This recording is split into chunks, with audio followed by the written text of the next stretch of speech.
Assalamualaikum warahmatullahi wabarakatuh. Perkenalkan, nama saya Nutri Setiana dari Prodi Sosiologi, Fakultas Ilmu Sosial dan Ilmu Politik semester 5. NPM 1870 10.0015. Di sini saya memilih topik dinamika konflik masyarakat pesisir. Saya menggunakan teori Rabdarhenrop. Tema konflik yaitu konflik masyarakat tradisional dan masyarakat modern di Kota Bengkulu. Di sini saya akan menjelaskan analisis saya terhadap konflik masyarakat pesisir di Kota Bengkulu menggunakan teori Rabdarhenrop. Di sini saya menggunakan sumber yaitu dari jurnal. Latar belakang. Konflik masyarakat nelayan antara Kelurahan Pasar Bengkulu dengan nelayan modern di Kelurahan Kandang Nelayan Tradisional yang masih menggunakan alat tangkap ikan tradisional seperti pancing, jaring, bubu, dan lain-lain. Masyarakat pantai tradisional ini dimana merasa jengkel dan frustasi terhadap kapal-kapal nelayan modern yang menggunakan alat tangkap yang lebih maju dan modern sehingga hasil tangkapannya pun lebih banyak dan bernilai ekonomis tinggi. Sementara nelayan tradisional, hasil tangkapannya semakin hari cenderung semakin menurun. Hal ini menimbulkan rasa kecemburuan sosial yang tinggi sehingga sangat rentan untuk terjadinya konflik. Seiring dengan penggunaan jaring trol, banyak keluhan dari para nelayan tradisional yang dalam menangkap ikan hanya mengandalkan alat tangkap tradisional seperti jaring, pancing, dan bubu. Mereka menganggap jaring trol sebagai penyebab utama berkurangnya ikan di laut. Hal inilah yang memicu timbulnya konflik antara kedua kelompok nelayan tersebut. Tetapi, bagi pihak nelayan modern, mereka menggunakan jaring trol di luar wilayah perairan nelayan tradisional, sehingga penyebab utama berkurangnya hasil tangkapan ikan nelayan tradisional dikarenakan alat tangkap nelayan tradisional yang sudah tidak sesuai dengan kemajuan teknologi sekarang. Masih beroperasinya kapal-kapal trol di Kota Bengkulu merupakan salah satu faktor penyebab timbulnya konflik. Karena kelompok nelayan tradisional ini keberatan dengan penggunaan jaring trol tersebut. Selain karena faktor penggunaan alat tangkap yang dilarang oleh pemerintah, seperti penggunaan jaring trol tersebut, konflik yang terjadi antara kedua kelompok nelayan di Kota Bengkulu ini juga disebabkan oleh faktor ekonomi, yaitu perebutan sumber daya perikanan yang memang terbatas. Konflik yang terjadi di dua kelurahan itu yaitu Kelurahan Pasar Bengkulu yang merupakan kelurahan terbanyak masyarakat nelayan tradisionalnya dan Kelurahan Kandang yang merupakan kelurahan terbanyak kelompok nelayan modernnya. Dan konflik yang terjadi sejak tahun 1985 hingga tahun 1999 selalu melibatkan masyarakat nelayan di kedua kelurahan tersebut. Analisis menggunakan teori Rabdarhenrop.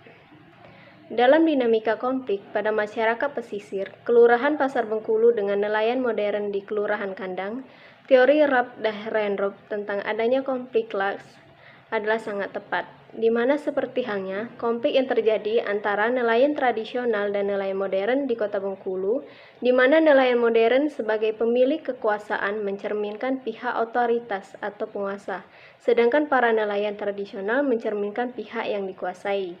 Dalam teori Rabdarhenrop, adanya sistem kelas sosial yang membedakan antara dua kelas yaitu pihak penguasa dan pihak yang dikuasai, yang didasari oleh status kepemilikan teknologi atau alat-alat penangkapan perikanan, di mana memiliki kelas pemilik kekuasaan yang statusnya seperti kalangan masyarakat modern yang memiliki modal berserta alat-alat teknologi yang canggih.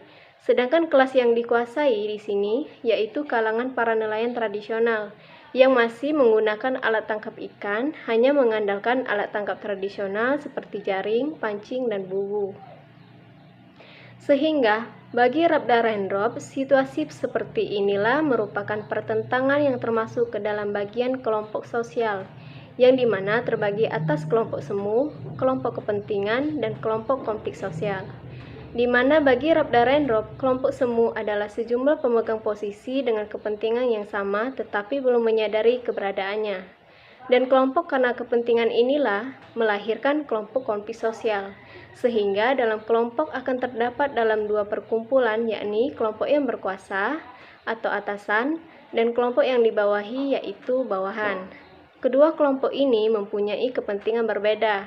Bahkan bagi Rabdarhenrop, mereka dipersatukan oleh kepentingan yang sama. Seperti halnya konflik yang terjadi antara nelayan modern dan tradisional di Kota Bengkulu, selain karena faktor penggunaan alat tangkap yang dilarang oleh pemerintah seperti penggunaan jaring trol, konflik yang terjadi antara kedua kelompok nelayan di Kota Bengkulu ini juga disebabkan oleh faktor ekonomi, yaitu perebutan sumber daya perikanan yang memang terbatas. Konflik yang terjadi di dua kelurahan, yaitu Kelurahan Pasar Bengkulu yang merupakan kelurahan terbanyak masyarakat nelayan tradisionalnya, dan Kelurahan Kandang yang merupakan kelurahan terbanyak kelompok nelayan modernnya. Kedua kelompok ini memiliki kepentingan yang sama, di mana dilihat dari segi sumber daya perikanan, kedua pihak ini sama-sama memanfaatkan laut sebagai sumber mata pencariannya, sehingga menimbulkan benturan kepentingan antar sesama nelayan. Konflik yang terjadi ini berupa pertentangan yang termasuk dalam bagian kelompok sosial, yaitu kelompok semu, kelompok kepentingan, dan kelompok konflik sosial. Dengan adanya perbedaan kepentingan inilah menimbulkan kelompok konflik sosial, sehingga menimbulkan kelompok yang terbagi menjadi dua, yaitu kelompok yang berkuasa atau atasan, dan kelompok yang di bawah yaitu bawahan, yang sama-sama memiliki kepentingan yang berbeda, namun mereka dipersatukan oleh kepentingan yang sama.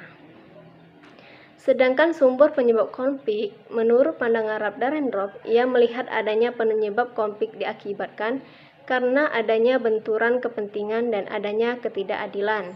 Sebagai pemicu konflik itu terjadi, di mana konflik kelas yang terjadi menunjukkan bahwa adanya perbedaan kepentingan antara sesama nelayan, seperti halnya konflik yang terjadi antara sesama nelayan di Kota Bengkulu ini, disebabkan karena benturan kepentingan dan adanya ketidakadilan. Benturan kepentingan ini yaitu masih beroperasinya kapal-kapal trol di Kota Bengkulu yang dimiliki kalangan nelayan modern. Hal ini merupakan salah satu faktor penyebab timbulnya konflik, karena kelompok nelayan tradisional keberatan dengan penggunaan jaring trol tersebut. Selain karena faktor penggunaan alat tangkap yang dilarang oleh pemerintah ini, seperti jaring trol tersebut, mereka menganggap jaring trol sebagai penyebab utama berkurangnya ikan di laut. Hal inilah yang memicu timbulnya konflik antara kedua kelompok nelayan tersebut. Tetapi bagi pihak nelayan modern, mereka menggunakan jaring trol di luar wilayah perairan nelayan tradisional, sehingga penyebab utama berkurangnya hasil tangkap ikan nelayan tradisional dikarenakan alat tangkap nelayan tradisional itu sendiri yang sudah tidak sesuai dengan kemajuan teknologi sekarang. Dan konflik yang terjadi menunjukkan adanya ketidakadilan dan diskriminalitas, di mana ketidakadilan di sini belum berlakunya ketegasan dari pihak pemerintah Kota Bengkulu untuk melarang pengguna alat tangkap yang dilarang oleh pemerintah, dan belum memberi sanksi sesuai hukum yang berlaku bagi para nelayan modern yang ketahuan menggunakan alat tangkap trol tersebut. Dan kurang optimalnya fungsi dan peran kelembagaan atau institusi pemerintah. Hal ini terlihat dari fungsi Dinas Perikanan dan Kelautan sebagai institusi yang bertanggung jawab secara langsung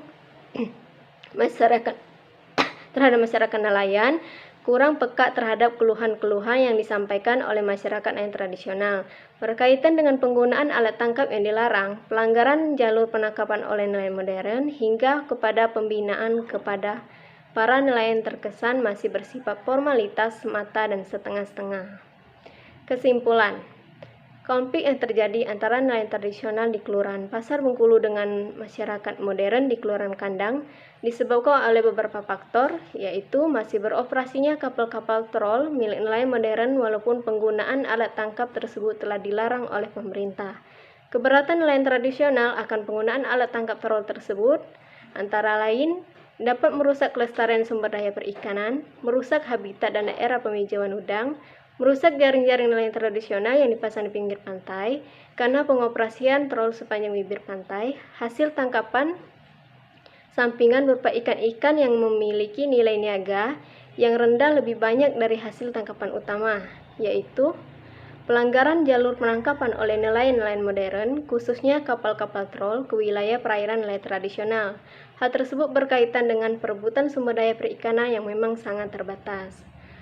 Adapun penyelesaian konflik antara kedua kelompok nelayan tersebut dengan cara Kapal-kapal troll dilarang untuk melakukan kegiatan penangkapan ikan di perairan nelayan tradisional. Jika memang tetap beroperasi, nelayan tradisional menghendaki adanya kontribusi kepada para nelayan tradisional berupa 5% dari hasil tangkapan nelayan modern. Penetapan jalur penangkapan yang jelas bagi nelayan tradisional dan bagi nelayan modern, sehingga tidak terjadi lagi pelanggaran jalur penangkapan, di mana sikap tegas dari pemerintah provinsi dan kota Bengkulu terhadap segala macam pelanggaran yang terjadi. Baiklah, itu saja isi dari analisis saya menggunakan teori Rabda-Reindrop. Saya akhiri. Wassalamualaikum warahmatullahi wabarakatuh.